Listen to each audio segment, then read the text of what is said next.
Roger and Sarah Bansemer visit Maine and the studio of renowned watercolorist Gary Akers. Sarah talks with Gary in his studio about his love of art and techniques. Then Roger and Gary spend a morning plein air painting.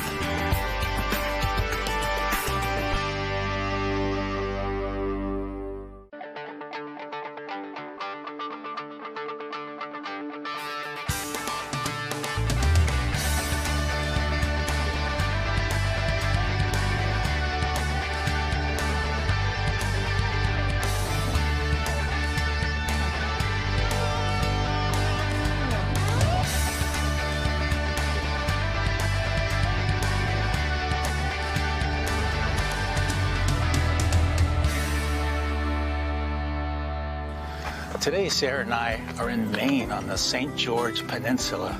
I'm going to be working in oils today, and I'll be joined by my friend Gary Akers, who'll be working with watercolors. I'm going to rearrange this just a bit to suit a nice composition. And while I do that, let's join Sarah as she visits Gary in his studio. It's really fun to visit with you today and see your paintings, and I've always wondered what your way of working into art was and at what age. Well, Sarah, I started actually drawing when I was about 5 years old, and this could be my dog or cat or my grandpa or grandma. So you had a very loud inner voice, even at a young age, telling you, this isn't exactly what I want to do, or I want to do my own version. Right. When you were that young and you were working on your art, did you think it was fun at that point, or is it just something you did? Maybe not hard work, but you just couldn't help yourself. Yeah, I could not help myself. I always was drawing. It's just, everybody knew that's what I was doing or was going to do. I knew that's what I was going to do when I grew up, was try to be a very good artist, because I like to grow as an artist. So I continuously experiment. I rarely will paint like an egg tempera the same way twice. I'll start something different. I use different colors, different brushes. So I'm always incorporating different techniques, and that's how you get better and better. Yes, I suppose that's true of everything, but you have such a dedication. It shows. Yeah, I usually will paint now about 8 to 12 hours a day. 8 to 12 hours a day? Per day. Yeah, I'm very disciplined. Like getting up early, painting, and going at it. Gary, what is the difference between watercolor and egg tempera? Actually, watercolor is more of a fluid painting. People think of it as very light, but I can also make mine more heavy too. But the egg tempera is actually, I create my own paint. I make my own pigments. Oh, I see. Well, I buy the pigments, but I make the egg tempera part. And what I do, I mix egg tempera, it's in a powdered form, with an egg yolk and distilled water. And why would I use egg yolk? That's the binder. The egg yolk acts as a binder, and it makes it hard to get off the panel. Once it hardens, it's one of the most permanent mediums there is. And a little bit about the technique of tempera. I start out with a very fluid wash, just like with a watercolor. And is that with the egg tempera at that point? Right. And so you can make it thinner? Yeah, you can paint it more like a watercolor itself. And then after you do the washes, then you can come back with smaller brush strokes and start layering.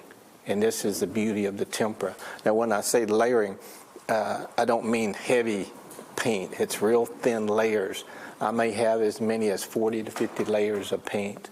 And that's what causes the nice luminosity of colors. That's one of the beauties about painting in tempera, is that the colors will dry by the time you go to your palette, put your brush in your palette, and come back to the panel. Oh. It's dried. So you can go with layers right over the layer that you just put down. Now, I know sometimes Roger uses an atomizer, just a little mister, so that the brush sails better over the acrylics when they start to dry. Do you use a mister at all? No. No. Okay, so No. you want the dry over the dry. Correct. Yeah. I see. Yeah. I didn't know that. Now, if I have too much detail in the tempera, too many strokes, I will come back with maybe a clear wash of a very light color and seduce some of that so it doesn't show up so much. So that's similar. I see. Gary, it's been great talking with you, and I enjoyed hearing about your experience learning about the egg tempera. I know you and Roger are going to go out and paint Yes. later on, and that'll be fun. But before you go, maybe you'll sign this book for me. I'll be glad to, Sarah. Oh, great. S-A-R-A-H.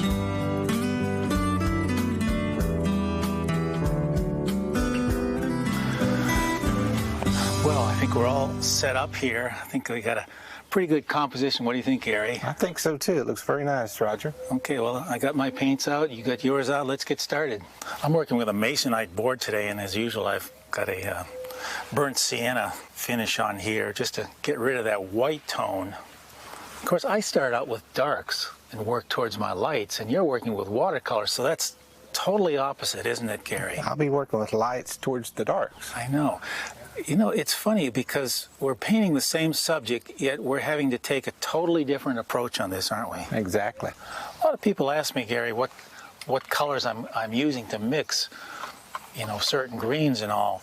And I often hesitate if I'm doing a class to really go into what colors I'm mixing, because one color can be mixed in with so many different varieties of paint. For instance, we can make yellow, we can make green with black and yellow, or burnt sienna and Russian blue. Makes a beautiful green, and so on. So it really doesn't, for you, doesn't just come down to sort of intuition in a lot of ways. Preference is right. Yeah. Right now I've just blocked in some of the warm colors for the flowers, a little bit for the foliage, and now I'm getting ready to paint around the whites, and I'm using a deep, rich olive green. I'm careful not to put in too much white in anything, especially when I start off a painting, because it can quickly make the painting look a little bit chalky. Yeah. Yeah, my watercolors, I try to use the white of the paper, which is the freshest part of the painting. So very sparingly will I use any white at all. I try to plan out and paint around my whites completely. But this is a very good subject for that. This is just great. I noticed when I was in your gallery that even though some of the passages of skies or things looked very white, they weren't totally white. You covered the paper with a little bit of warm color or maybe a cool color. Right. Yeah. You never left it totally white. Yeah, it could be too stark, like you were saying. It could pop too much. You don't want that to happen. I use black once in a while. I don't use it too much, but I've picked it up today. For some reason, I change my palette around a lot. I don't have any one set palette that I use consistently. But I use black to make things grayer. I don't really use black to make things darker. Right. But you said in some of your watercolors, you mix actually India ink with some of your paints, don't Right, you? that makes a really rich color. A lot of times I'll use that with the greens, especially with dark foliage. Yeah. So, yeah, I find that it's not a dead color. It kind of livens things up, and it really gives you more of a contrast if you need that. And I never would have thought of that. Yeah, yeah. That's one of those things I just experiment with like you do, Roger. Mm-hmm. That's one thing is always true about art. There's no recipe for it, is there? No, there's not. Every time we start a new painting, it's a whole new experience with new sorts of problems. How important is subject to you? Subject is very important. Most of the things that I paint, I really know about, or I can relate, to that particular subject some way or another. Yeah. Yeah. And then if we have some nice light on that subject, that even adds for interest for me. I'm trying to get my board covered here, but I hesitate to put in those white flowers yet, because in oils, you just, you can't put the darks over the lights very easily. Now, when you put those whites in, will you be using pretty well pure white, or are you going to No. mix some colors with it? Or I won't use pure white at all until okay. maybe I get to the very end and just tip for it highlights. off Yeah. with some highlights. Yeah, I like just an accent of color in places, more subtle. Well, your paintings are very powerful then. Yeah. As I look at that, I see some warm colors and I see some cool colors. On the shadow side, it seems a little cooler, but it's very subtle. It's really hard to tell what color they are. Right. But I usually, when I can't figure out what color something is, I usually ask myself if it's cool or if it's warm first. Yeah. I think the values has more importance sometimes than the color does. If you get your value correct, you're halfway home. That's right. Roger, I think we both got off to a good start here. Well, I'm struggling. I don't know about you, but I'm struggling. So far, so good on my end. Yeah, good. It's very loose. Got a lot of nice fresh washes, and I kept the whites of the paper, which makes it fresh. Yeah. So I think I'm going to make this more as a study instead of, really a developed painting. Sometimes I tell myself if the painting, if it ends up really well, it's a painting. If it doesn't end up quite as well, it's a study. That's one way of looking at it. If I don't finish a painting fairly quickly after I've started it, I lose interest in it totally. Yeah, I think the first few minutes of the painting and the last few minutes of a painting is the most exciting. And sometimes they come out just so magically, just so quickly. And other times they're a struggle, aren't they? That is correct. On a object like this water can, do you find yourself having to almost interpret colors that may not even be there? Are you trying to find some colors there that may not even be there just to bring it to a place that it looks right? Yeah. When I look at that, I see ochres, I see grays, I see blues. I see a lot of different color combinations. But there is a lot of color in that can. Yeah, there is. It's so subtle, though, isn't it? Yes. When I was painting a harbor scene the other day, I was trying to get the colors as accurate as I could, and I was looking off into the distance, and the trees and little hill on the other side was a very dark, rich green, but it just didn't look right in my painting at all. Yeah. And I had to change it to more of a cerulean blue just to give it some distance. And so I was kind of disappointed that I couldn't paint it the way I saw it. I had to paint it the way it looked best on my canvas. You must interpret things a lot in your paintings because a lot of your paintings have a very limited color range, don't they? Yes, they do. Which makes them very powerful, and especially for the subjects here in Maine, because I feel like all the subjects in Maine, like the houses, have an austerity to them, but so that reflects them in your paintings that way. Gary, you paint in Kentucky. Correct. And do you find your palette or your method of painting varies at all from location to location? Yeah, the colors in Kentucky seem a little bit more earthy. Do they? Yeah. Yeah, than up here. Subjects will vary. I do a little bit more of the rural scenes in Kentucky, and also I do more portrait work in Kentucky also. So I've done a few portraits in Maine, but I've done a lot in Kentucky.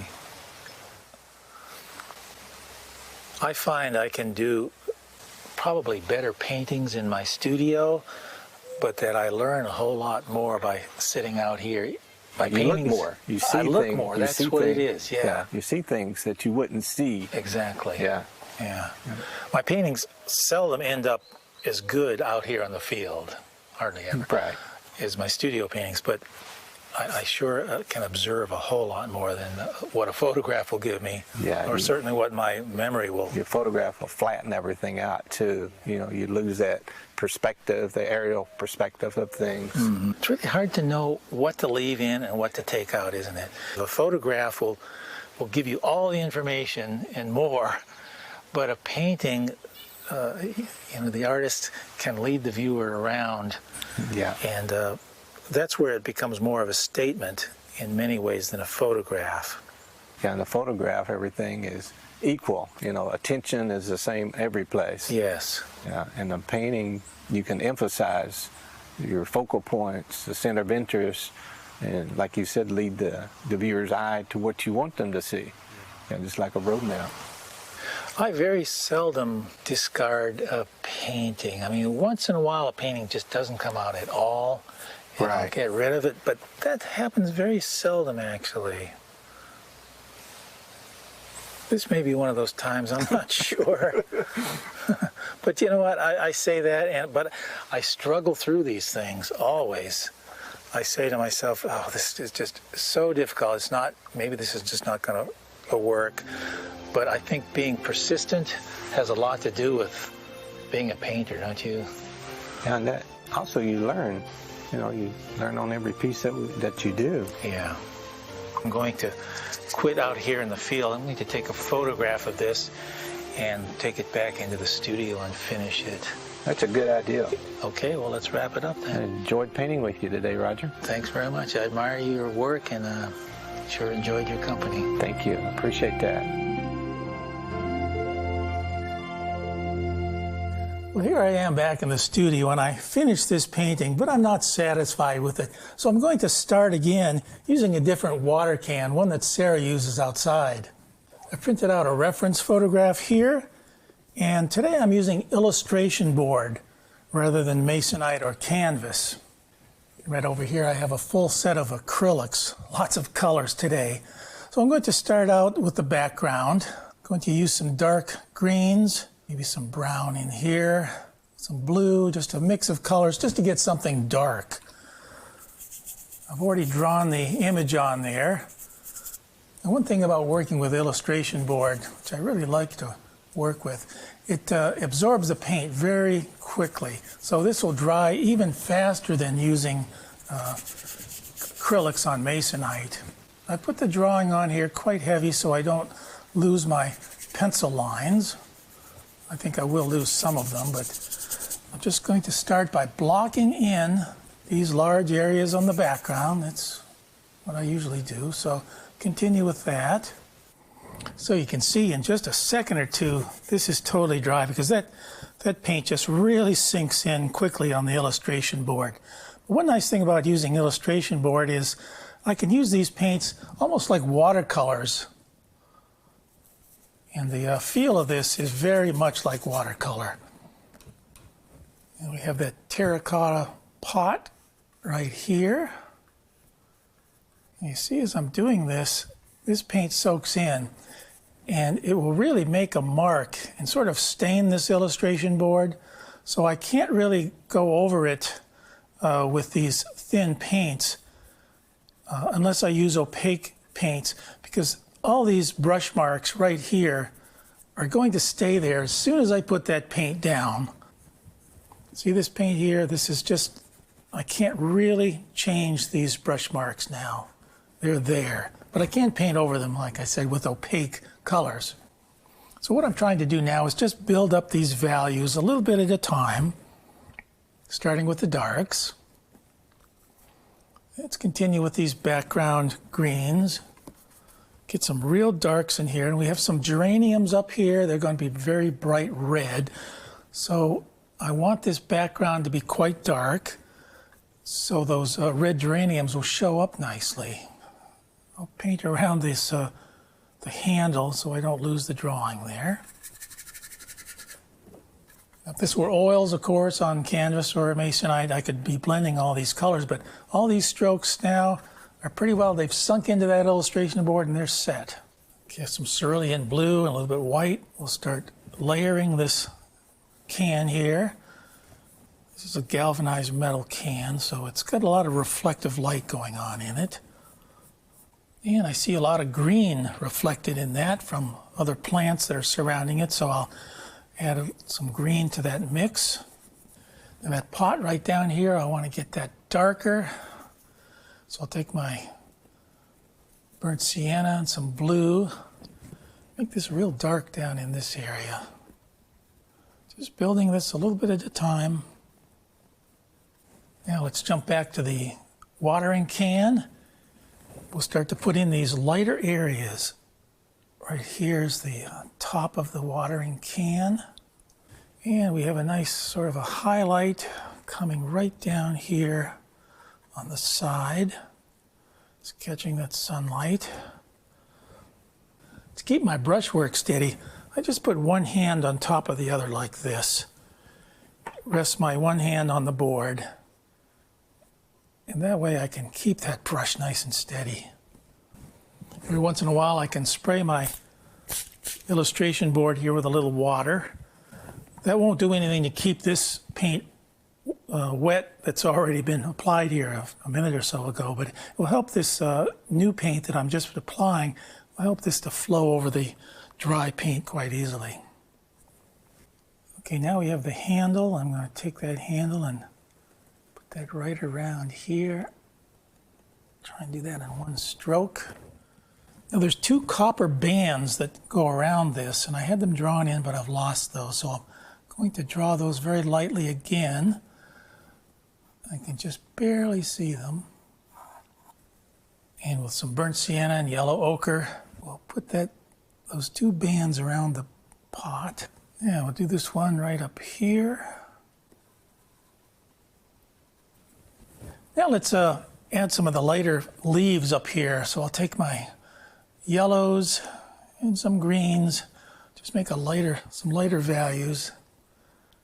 Now these are going to be geraniums, so they have sort of a ragged looking leaf on them. Put some of those here and there.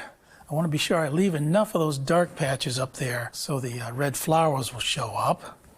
I think while I have that yellow out, I'm going to make a warmer yellow.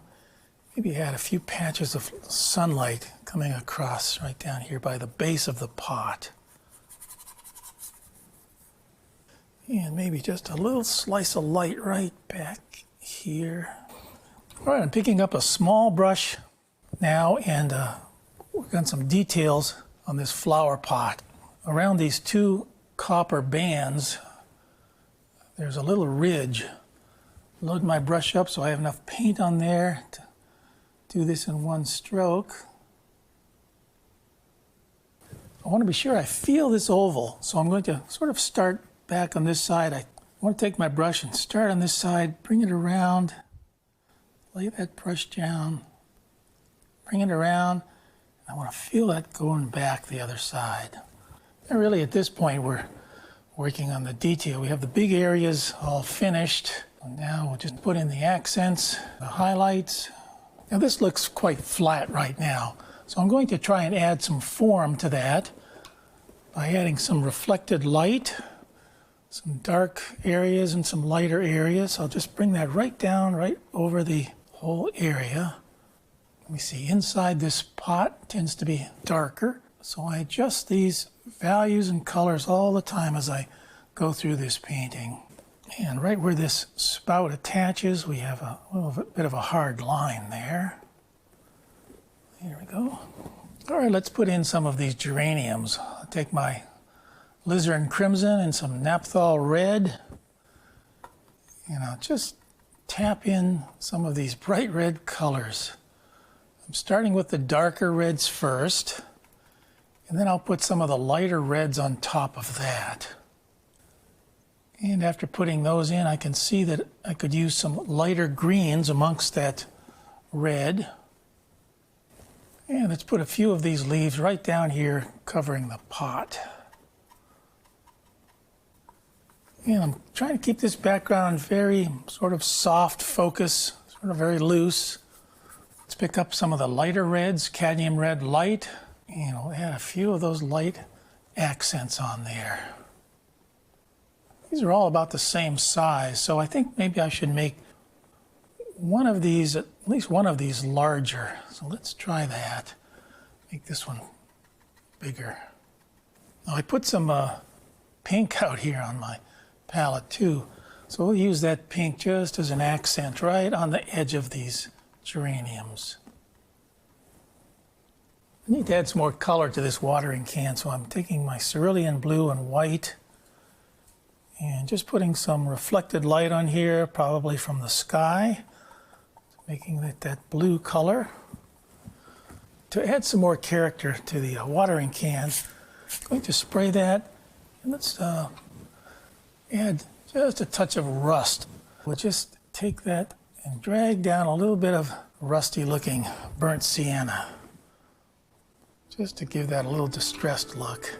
I'm going to take that same color and I'm going to just splatter a few little spots of paint on there.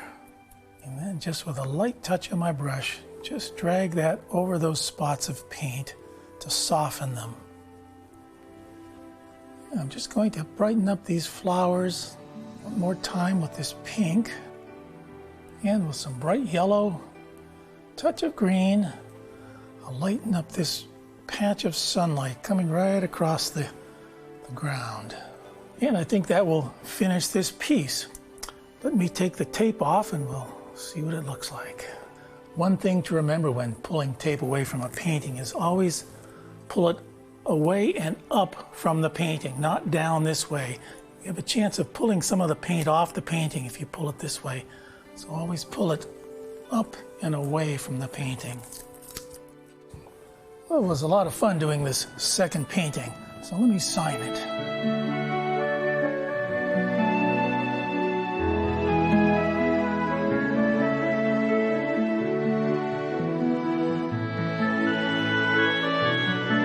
Geraniums are my favorite flower. You usually have to stop and do a sketch or a painting or something of them, and this one was painted about 3 miles down the road. For more information about painting and travel with Roger and Sarah Bansemer, visit paintingandtravel.com.